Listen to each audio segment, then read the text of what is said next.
Ah ouais, Pavlansky, lui, il est condamné parce qu'il a transgressé des lois.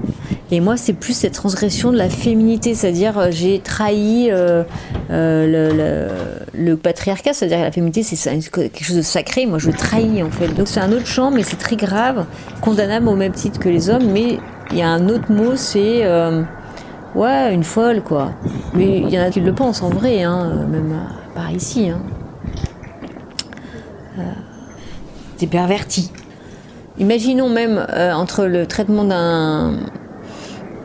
d'un homme et d'une femme pour des crimes ou des actes commis, par exemple, Piotr et moi, on n'a pas été condamnés pour la même chose. Lui jamais pour exhibition sexuelle, mais pour un délit. Il a enfreint la loi, et moi pour une exhibition sexuelle, tout de suite c'est rapport au sexe, alors que lui aussi s'est mis nu, bon il a fait d'autres choses, mais... Et je vois même, imagine Dominique Pellicot si ça avait été une femme. Imagine. Dominique Pellicot en femme, qui aurait drogué son mec, et qui aurait fait, avec toutes ses copines meufs, 70 meufs, copines, qui auraient pendant 10 ans drogué son mec. Imagine le scandale, mais c'était mondial. Je veux dire, là, la fille, elle aurait été, à mon avis, elle aurait été lynchée sur place. Il n'y aurait pas eu un procès. C'était, je sais pas, le diable en personne. Là, on peut voir la différence de traitement qu'il y aurait eu sur cette affaire. Vraiment.